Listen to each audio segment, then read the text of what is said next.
kiriman saya dapat kenyataan daripada timbalan Presiden PAS, Datuk Tuan Ibrahim. Memang saya lihat Datuk Tuan Ibrahim ni tak banyak polemik dalam politik. Dia telus bercakap dengan baik. Dia kata tanggapan PAS mengenepikan UMNO dan memilih Parti Berbeza Bersatu Malaysia adalah tak benar katanya. Kerana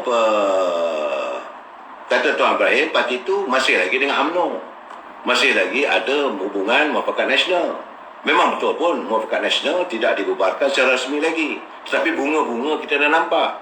Lepas itu dia kata anggapan tak betul, sebab pertama sekali kita masih ada dalam muafakat nasional.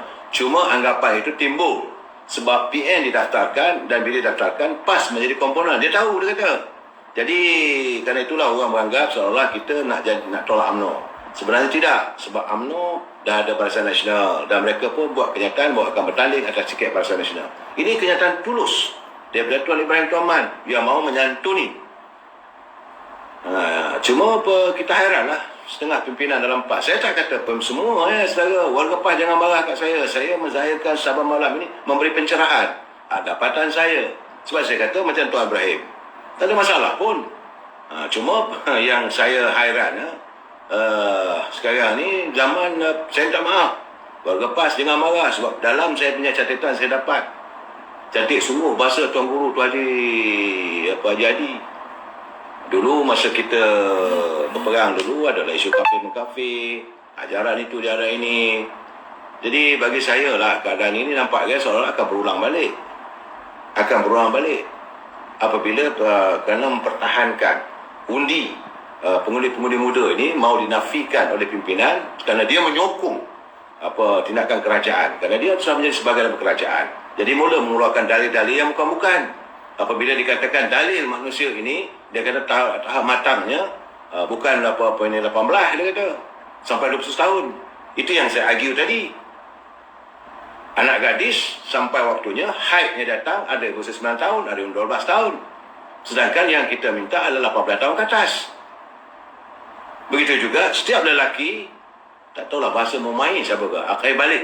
Yang bila dia balik, anak muda balik adalah pada usia 15 tahun, ada yang 12 tahun, 15, 16, 17, 18. Panjang tempoh tu. Tapi bila Tuan Guru mengatakan umur 21 barulah matang sepenuh-penuhnya mengikut Islam ni, saya termenung.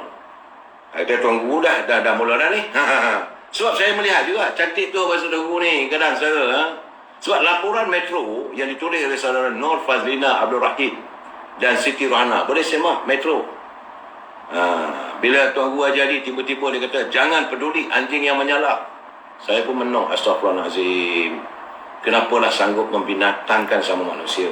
Carilah bidang yang baik. Kalau kita agama Islam ni agama yang syumul, agama yang kaya dengan budi bahasanya. Dia tidak akan membinatangkan manusia. Kalau nak marah sangat pun dia kata janganlah kamu menderhaka sama Allah, ikutlah sunat. Apa yang dilakukan oleh Rasulullah SAW terpenuh dengan tertib. Baginda malah ada kisah-kisah baginda dipaling dengan najis pun baginda tidak membalasnya dengan begitu. Apabila dicabar, cuma baginda berdoa kepada Allah SWT agar diturunkan mukjizat dan sebagainya. Jadi kalau kita nak digunakan agama Islam ini sebagai landasan perjuangan kita, ikutlah sunnah Rasulullah. Kenapa? Sampai ini tulisan daripada saudara Nur Fazlina Abdul Rahim dan Siti Rohana yang saya petik daripada Metro.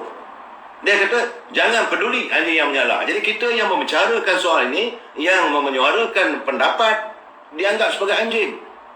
Jangan begitu Tuan Guru, tak baik Tuan Guru. Saya menghormati Tuan Guru, tapi kalau dah kata kita ni sebagai anjing yang menyala ni, marahlah juga hati kita. Kemudian jangan lupa pada 25 Mac 2017 ini saudara Zakaria, catatan Hazayani Zakaria, dia menyatakan, saudara catatan Hazayani Zakaria menyatakan menyertai Barisan Nasional seperti memikul biaya hidup. Lagi pula dah, kenapa nak sanggup menuduh bahawa Barisan Nasional sebagai biawak? Jangan. Carilah ayat yang lebih murni. Selama kisah ini bukan soal kisah apabila kamu menyatakan perkara-perkara yang kisahkan kepada binatang. Tak ada kisah lain. Tak ada kisah menggunakan pokok. Tak boleh digunakan dengan bahasa-bahasa yang lain yang lebih beradab. Sebab kamu seorang pemimpin agama. Saudara Rahman, jangan mencabar saya. Jangan kata itu hanya kiasan. Banyak lagi kalau saya sebut. Nah, saudara sekarang ni memuji pihak, carry on dengan bahasa saudara, carry on dengan anda punya pegangan. Tapi bagi saya, jangan sampai membinatangkan orang UMNO. Jangan sampai mengatakan kami ini biawak hidup. Kalau mereka boleh mengatakan begitu, tentulah kami boleh mengatakan lebih teruk lagi. Saudara memancing amarah saya. Saya bercakap dengan baik tadi. Dalam satu siri sama, Haji Hadi kata, ini lebih teruk lagi.